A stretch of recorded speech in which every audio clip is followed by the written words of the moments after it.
اور قرآن کہتا ہے کہ وہ جو یہود تھے وہ حضور علیہ الصلوۃ والسلام کو یوں جانتے تھے حضور کے اوصاف حمیدہ کو یوں جانتے تھے، حضور کے خصائل کو، حضور کے کمالات کو، حضور علیہ الصلوۃ والسلام کی صورت و سیرت کو یوں جانتے تھے کہ شاید وہ اپنے بچوں کے بارے میں بھی اتنا نہیں جانتے تھے جتنا وہ حضور کے بارے میں جانتے تھے۔ اس پر حضرت عمر فاروق رضی اللہ تعالی عنہ نے حضرت عبداللہ ابن سلام رضی اللہ تعالی عنہ سے پوچھا، جب حضرت عبداللہ ابن سلام ایمان لے کے آئے، کہا کہ اے عبداللہ ابن سلام مجھے یہ بتا کہ یہ جو قرآن کی آیا مبارکہ ہے اس کے بارے میں تیرا کیا خیال ہے؟ حکیم الامت مفتی احمد یار خان نعیمی رحمۃ اللہ تعالی علیہ نے تفسیر نعیمی میں اس کو لکھا ہے۔ عبداللہ ابن سلام رضی اللہ تعالیٰ عنہ کہتے ہیں کہ ہم نے اپنی کتابوں میں حضور علیہ السلام کے ذکر کو، حضور کے کمالات کو،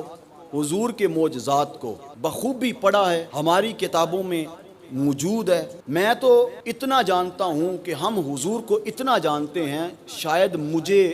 اپنے بیٹے پہ اتنا یقین نہ ہو جتنا مجھے سرکار کی ذات پہ یقین ہے،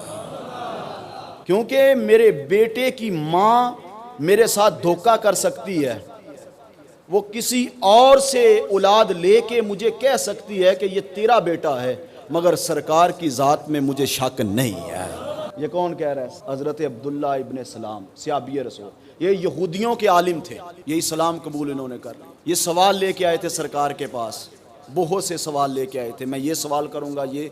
اس کا یہ جواب ہوگا تو یہ سوال کروں گا، اس سوال کا یہ جواب ہوگا تو یہ سوال کروں گا، یہ سوال لے کے آئے تھے بہت سے۔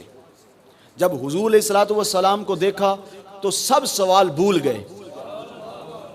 سب سوال بھول گئے، سرکار کو دیکھا تو کلمہ پڑھنا شروع کر دے۔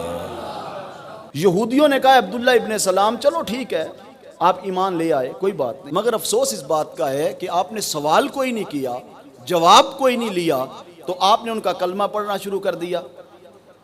حضرت عبداللہ ابن سلام کہنے لگے